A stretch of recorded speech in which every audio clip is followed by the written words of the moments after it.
horizontal and vertical components of reaction at supports the thickness of the beam. So, ang 500 pound acting at point A, 5 feet from A, and a 600 pound feet is moment applied at the end of the beam. So, ang AX is horizontal reaction at A, and ang AY vertical reaction at A. Positive down. Plus 0 plus 600 plus 400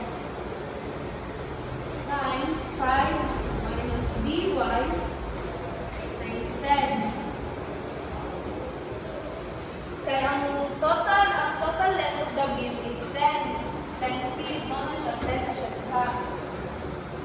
So, next is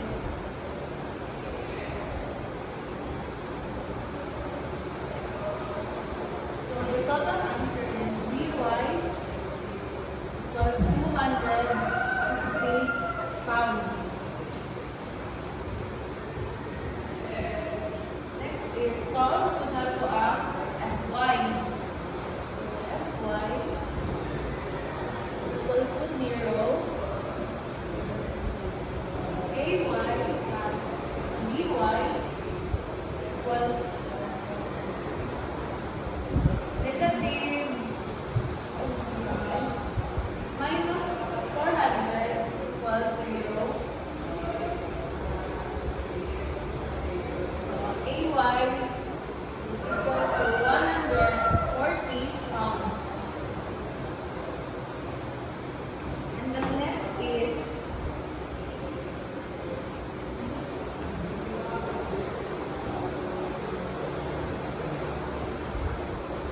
so dapat the sum of all vertical forces must be 0. So, dili na rin itawa na ito ang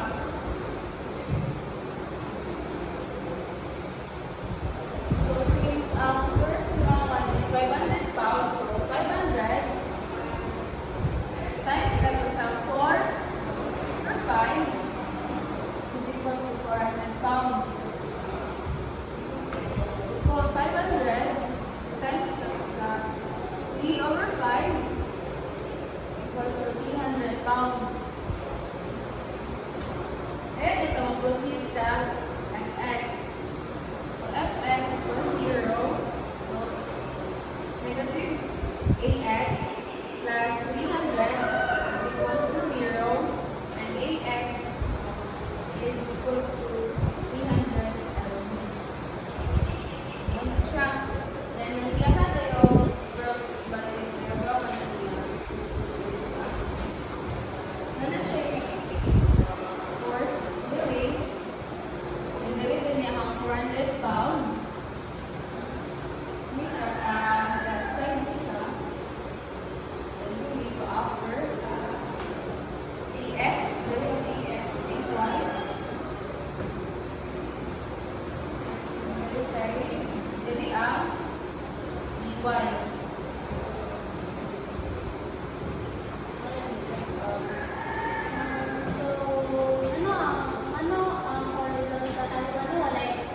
Horizontal reaction. Walay horizontal reaction sa B kay ang horizontal force is applied to the beam. So, ang AX naman ang beam. I mean, ang AX naman ang value. Manang walay horizontal reaction. Determine the horizontal and vertical components of reaction at the pin A and the reaction of the smooth roller on the road. So, we have two external forces acting on the rod, which is 300 pounds and 450 pounds. So, pin A has unknown reaction forces. So, here is the AX and here is the AY. So, to get that, we should get the moment. 8. So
horizontal and vertical components?